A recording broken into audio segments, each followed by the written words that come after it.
Grandma's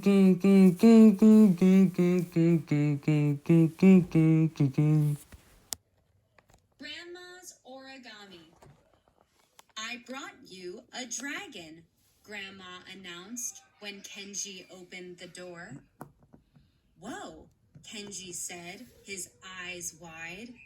He touched the sharp folds of green paper that formed the dragon's tail. I used my magic powers to make it, she joked. Kenji laughed. His grandmother was teasing him. When Kenji was little, he had believed his grandmother had magic powers. She could turn a piece of paper into a bird, a cat, a butterfly, anything. But now Kenji was older. He knew Grandma was doing origami, the Japanese art of folding paper.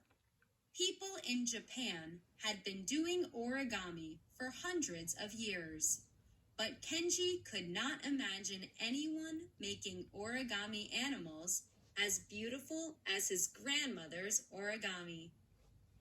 I have another surprise for you today, Grandma said. Let's go to the kitchen. When they got to the kitchen, Grandma dug around in her bag. Kenji wondered what wonderful piece of origami she would pull out. But to Kenji's surprise, Grandma pulled out a stack of unfolded paper. Why don't I teach you how to make origami today? She suggested. We can make rabbits. Really? I would love that, Kenji said. They sat down at the kitchen table, and Grandma handed Kenji a square piece of paper. First, fold it in half, she said. As they worked, Kenji's grandmother folded her paper into neat, perfect shapes.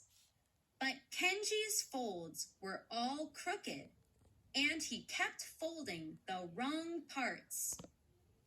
When they were finished, his grandmother had made a cute rabbit. But Kenji's paper looked more like a crushed bug. Kenji threw his paper in the trash and marched out of the room.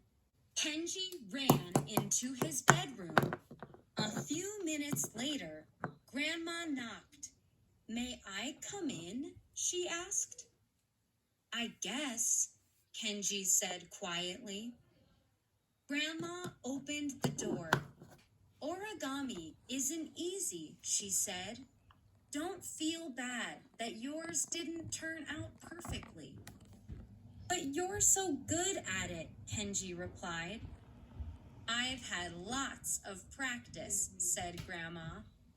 "There's a Japanese legend. Anyone who folds 1,000 paper cranes will be granted a wish. As a girl, I spent months folding paper cranes after school." "Did you make 1,000?" Kenji asked. His grandmother nodded. "What did you wish for?" he asked. Grandma winked at him.